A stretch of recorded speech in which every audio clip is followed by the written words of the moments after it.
29 পারা, কোরআনুল কারীমের 70 নম্বর সূরা, সূরায়ে মাআরিজ।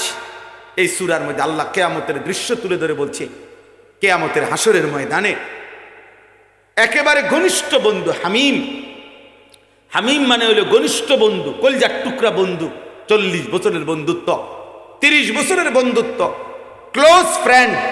আল্লাহ বলেন এমন বন্ধুরা, এক বন্ধু আরেক বন্ধুকে ইউবাসসারুনাহুম, সচক্ষে দেখবে, কিন্তু খোদার কসম একজন আরেকজনকে কিছুই জিজ্ঞেস করবেন, কিছুই জিজ্ঞেস করবেন। ওয়ালা ইয়াসআলু হামিমুন হামিমা ইউবাসসারুনাহুম, একে অপরকে দেখবে কিন্তু কিছুই জিজ্ঞেস করবে না। ফাইদা নুফিখা ফিস সূরি ফালা আনসাবা বাইনাহুম ইয়াওমাইদিন ওয়ালা ইয়াতাসাআলুন। আল্লাহ বলেন ইসরাফিল যখন ফু দিবে, হাসরের মাঠ কায়েম হবে, লক্ষ কোটি কোটি মানুষ, কেউ কাউকে আত্মীয়তার সম্পর্কের বংশের পরিচয় দেবে না, কেউ কাউকে কিছুই জিজ্ঞেস করবে না।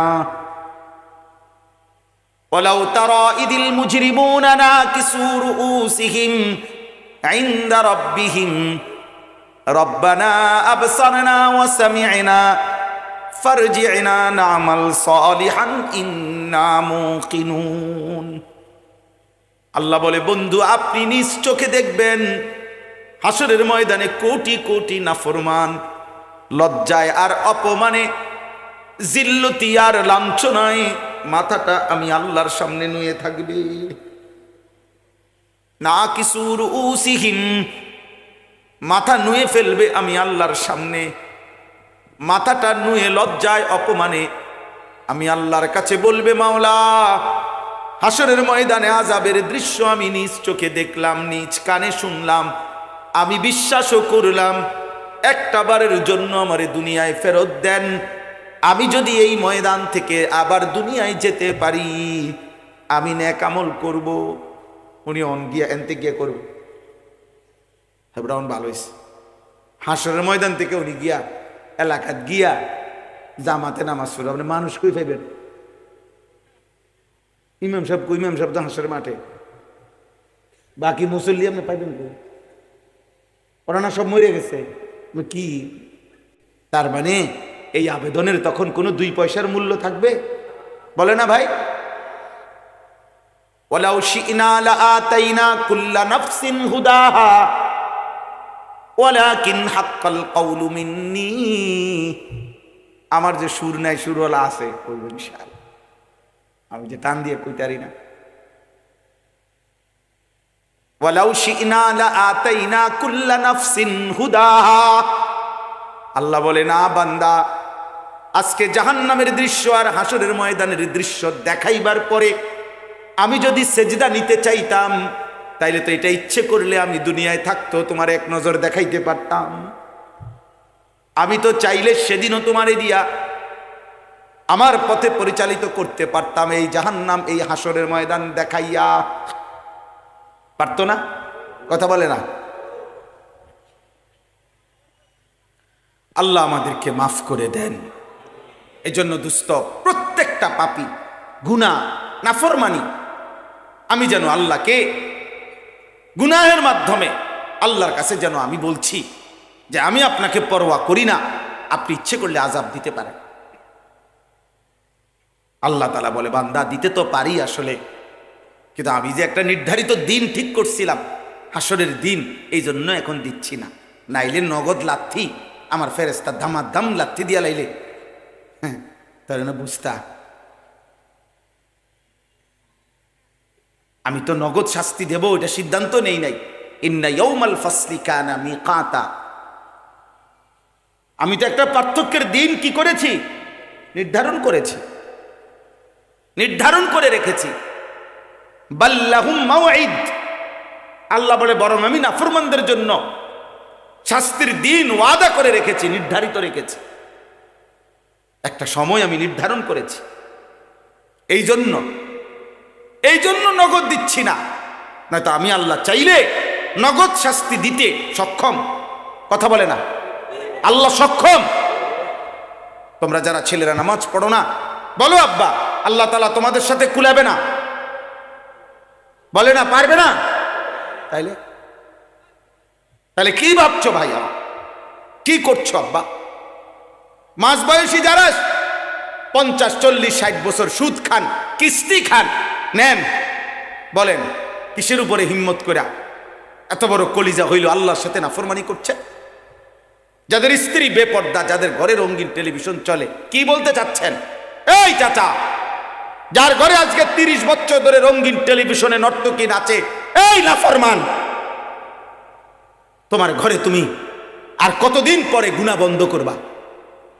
হ্যাঁ, 60 বছর বুড়া মিয়া এখনো যিনি কথা কথা গালি দেন, গালি ছাড়া কথা বলেন না, আপনি কোন দিন গুনাহ ছাড়বেন? বলেন চাচা। আফসোস, আফসোস, আফসোস, আফসোস। আমরা যেন আল্লাহর কাছে চ্যালেঞ্জ করে অবজ্ঞা করছি, আযাব চাচ্ছি, আরে দেন আপনার আযাব। এই কথাটাই শুধু এখন তর্জমা শুনাই, আমার কথা শেষ।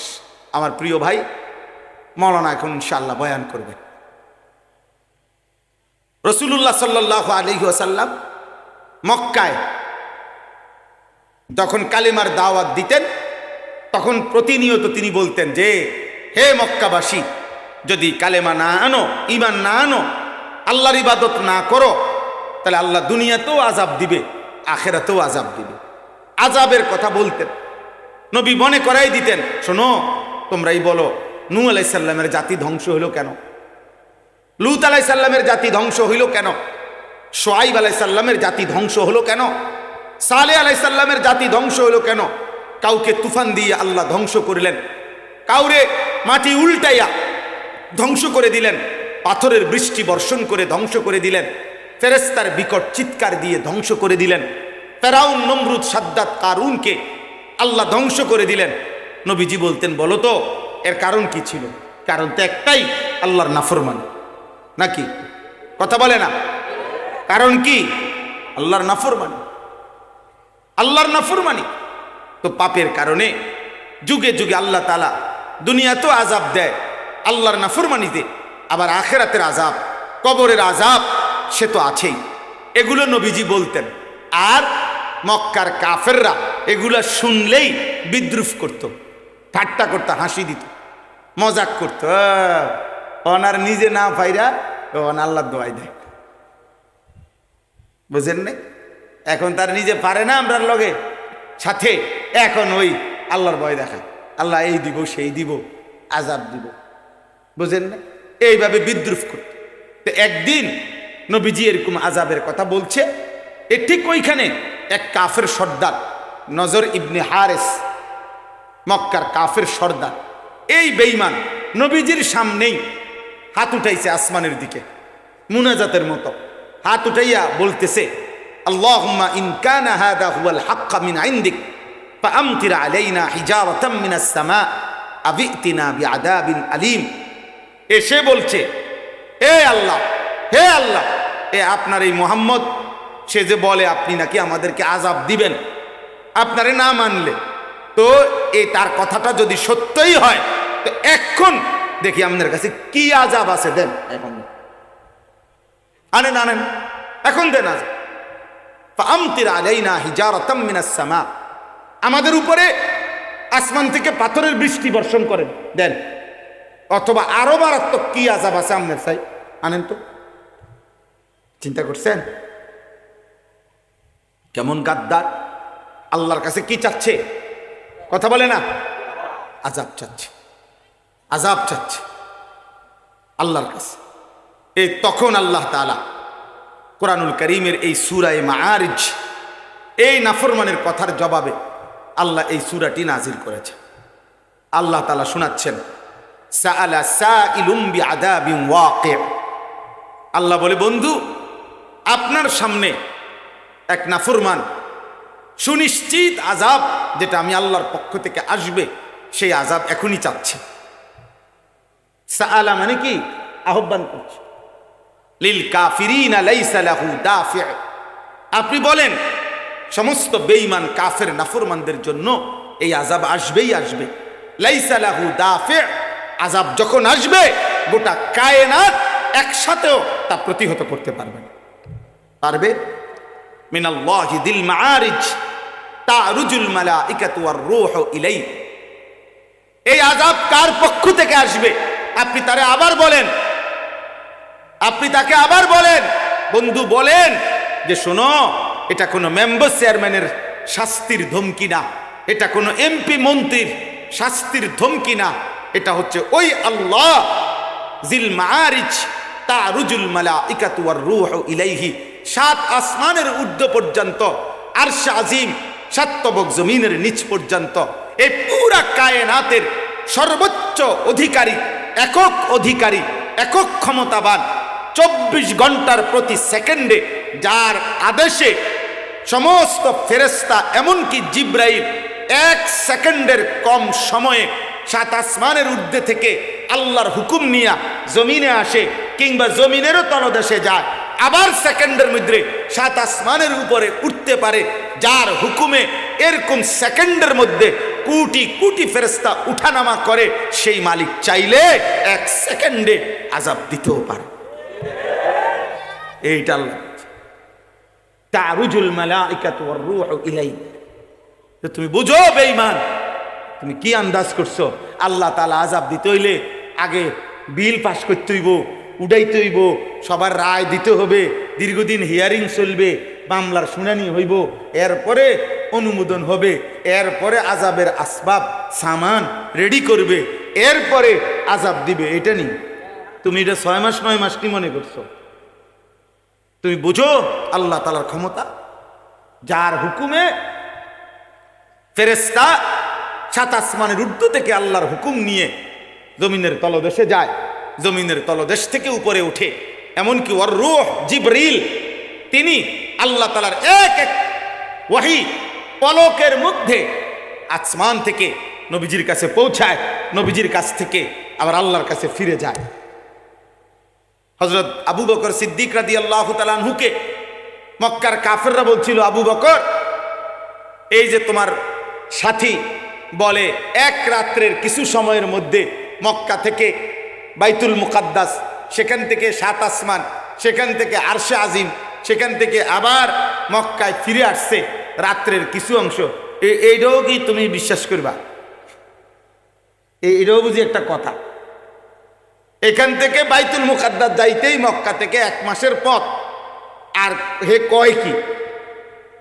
তখন আবু বকর সিদ্দিক রাদিয়াল্লাহু তাআলা বলছে, খোদার কসম, আমি তার চাইতে বেশি আশ্চর্য কথাও আমার সাথী আমার নবীর বিশ্বাস করি। বলে মানে উনি তো নিজে গিয়ে আইছে, আর উনি জাগাত বসা থাকে সাত আসমানের ঊর্ধ্ব থেকে, জিবরিল ওনার কাছে 1 সেকেন্ডের মধ্যে এখানে এসে বলে যায়, এটা তো তার চাইতে বেশি আশ্চর্য, আমি তো সেটাও মানি। আমি এটা মানতাম না, এনে তো উনি নিজে গেছে, আর ওইখানে তো উনি বসাত থাকে জমিনে, উনি জাগাত বসা থাকে, আর শাজিম থেকে কথা এসে পৌঁছে ওনার কাছে। আল্লাহর নবী বলছেন, হ্যাঁ আবু বকর, এজন্যই তুমি সিদ্দিক, এজন্যই তুমি সিদ্দিক, সর্বাধিক সত্য। সুবহানাল্লাহ। অতএব এখন প্রশ্ন হইল, আল্লাহ তাআলাকে যদি জিজ্ঞেস করে, তাহলে আপনি যেহেতু পারেন 1 সেকেন্ডের মধ্যে শাস্তি দিতে, আপনি পারবেন, এটা যেটা আপনি বলতেছে, তো দিচ্ছেন না কেন? ওই যে চাচ্ছে, এই আল্লাহ বলছেন, ফি ইয়াউমিন কানা মিকদারুহু 50 আলফা সানা, আমি দিচ্ছি না কারণ আমি আযাবটা ওই দিনের জন্য ঠিক করে রেখেছি, হাসরের দিন, কিয়ামতের দিন, যেই দিনের একদিনের দৈর্ঘ্য লম্বা হবে 50,000 বছর। কয় হাজার বছর? হা দোস্ত, যার কলিজায় এক বিন্দু শেষ বিবেক আছে, তুমি বন্ধু ভাইব 50,000 বছর শুধু হাসরের ময়দানের আযাবের জন্য কেমনে দাঁড়াইবেন? ইয়াজালুল বিলদানা শিবা, আল্লাহ বলছে হাসরের ময়দানের একদিনে কোলের বাচ্চা বুড়া হয়ে যাবে। 50,000 বছর। কয় বছর? আয় করিম আপনি মাফ করে দেন। দোস্ত, এটা বড় সাংঘাতিক। খামসিনা আলফা সানা, 50,000 বছর। ফাকাইফা তাত্তাকুনা ইন কাফার, আল্লাহ বলে বান্দা তোমরা যে নাফরমানি করছো কেমনে বাঁচবা? হাসরের দিন বাঁচবা কেমনে? আল্লাহ নিজে বলছে। আল্লাহ বলছে ফাবি আইয়ি হাদিসিম বাদাহু ইউমিনুন। এত করে বললাম বান্দা, 23 বছর বললাম, 30 পারা কোরআন নাজিল করে বললাম, আমি একটা একটা করে আমার কোরআন সব বললাম, এতভাবে বললাম, আর কিভাবে বললে তুমি বিশ্বাস করতে বান্দা? ফাবি আইয়ি হাদিস, আর কোন কথা বলতাম, আর কেমনে বলতাম, আর কত বলতাম বলে? আল্লাহ আমাদেরকে বুঝ দান করেন। ফাসবির সাবরান জামিলা ইন্নাহুম ইয়ারাউনাহু বাঈদা ওয়া নারাহু করিবা। আল্লাহ বলে আপনি ধৈর্য ধারণ করেন, ওরা ঠাট্টা করুক, বিদ্রুপ করুক, আপনি ইয়াকিন রাখেন আযাব আসবে। ওরা মনে করছে আযাব আখিরাত অনেক দূরে, আমি আল্লাহ দেখছি কাছে, আমি দেখছি কাছে, আর বেশি সময় বাকি নাই। অথবা এটাও তাফসীর যে যার মৃত্যু তার আখিরাত তো শুরুই, কাজে এরপরে পৃথিবী থাকলেই কি না থাকলেই কি, তুমি তো আর নাই। কথা বলেন না? আরো যদি 1 লক্ষ বছর পরেও ইসরাফিল ফু দেয়, কিন্তু আমি যদি মরে যাই আজ, তে এরপরে পৃথিবী আসে না নাই, মানুষ কি বাড়ির থাকে না চাঁদের দেশে থাকে, আমার কি? কথা বলে না? আমার কি এরপরে? আমি তো নাই। মান মাতা ফাকাদ কামাত কিয়ামাতুহু, যে মরলো তার কিয়ামত তো শুরুই হয়ে গেল। এই জন্য আল্লাহ বলেন আমি তো দেখি কিয়ামত কাছে, আখিরাত কাছে। ইয়াউমা তাকুনুস সামাউ কাল মুহল ওয়া তাকুনুল জিবালু কাল ইহন। আল্লাহ বলে যেদিন ইসরাফিল ফু দিবে, সেদিন 7 আসমান তামা সীসা যেমন আগুনে গলায়, এরকম গলিত তামার মতো গলে গলে পড়তে থাকবে। পাহাড়গুলো তুলা যেমন লেফ তোষকের জন্য ধুনায়, ধুনানো তুলা, লেফ তোষক বানাইবার আগে যে তুলা ধুনায়, ধুনানো বুঝে, মেশিন দিয়া বা লাঠি দিয়া বাইরাইয়া, এই ধুনিত তুলার মতো পাহাড়গুলো উড়বে। ওয়ালা ইয়াসআলু হামিমুন হামিমা ইউবাসসারুনাহুম, আপন বন্ধু বন্ধুকে দেখেও কিছুই জিজ্ঞেস করবে না। ইয়াওয়াদ্দুল মুজরিমু লাউ ইয়াফতাদি মিন আযাবি ইয়াউমিইদিন বিবানি ওয়া সাহিবাতিহি ওয়া আখি ওয়া ফাসিলাতিহি আল্লাতী তু'ভি ওয়া মান ফিল আরদি জামিআন সুম্মা ইউনজি। আল্লাহ বলে প্রত্যেকটা নাফরমান পাপী আল্লাহকে বলবে হাসরের দিন আযাবের দৃশ্য দেখে, আল্লাহকে বলবে আল্লাহ আমার ছেলে মেয়েদেরকে জাহান্নামে দেন, আমারে বাঁচায় দেন, আমার স্ত্রীকে জাহান্নামে দেন, আমারে বাঁচায় দেন, আমার ভাই বোনদেরকে জাহান্নামে দেন, আমারে বাঁচায় দেন, আমার পুরা গ্রাম মহল্লাবাসীকে জাহান্নামে দেন, আমারে বাঁচায় দেন। আল্লাহ সমস্ত মানুষকে জাহান্নামে দিয়ে দেন, আমারে শুধু বাঁচায় দেন, আমি এই আযাব সইতে পারবো না। আল্লাহ বলবেন কাল্লা, না না না, না হবে না বান্দা। ইন্নাহা লাযা, ধাও ধাও করে জ্বলন্ত লেলিহান অগ্নি শিখায় জাহান্নামের ধাও ধাও আগুনে তোমাকে ফেলে দেয়া হবে। নাজ্জাআতাল লিশাওয়া, 1 সেকেন্ডের ভিতরে তোমার চামড়া শরীর থেকে খসে ফেলবে। তাদউ মান আদবারা ওয়া তাওয়াল্লা ওয়া জামাআ ফাআওয়া। আল্লাহ বলেন নাফরমান তুমি ছুটাছুটি করবা, আগুন থেকে পলাইতে চাইবা নাকি? তাদউ মানে ওয়াহিদে মুআন্নাসে গায়েব। আল্লাহ বলেন জাহান্নামের আগুন প্রত্যেকটা নাফরমান পাপীকে নিজে আগুনে ডাইকা ডাইকা নিজের ভিতরে ঢুকায় ফেলবে। তাদউ মান আদবারা ওয়া তাওয়াল্লা, জাহান্নামের আগুন বলবে সুদখোর এদিকে আয়, ওদিকে যাস কেন, আমার কাছে আয়। মদখোর, নেশাখোর, গাঁজাখোর, বেনামাজি, নাফরমান, বেঈমান, এদিকে আয়, ওদিকে কই যাস, এদিকে আয়, এদিকে আয়। আল্লাহ বলে জাহান্নামের আগুন নিজেই টেনে ডাইকাই ওই নাফরমানকে আগুনের ভিতরে ঢুকায় ফেলবে। আল্লাহ আমাকে মাফ করে দেয়।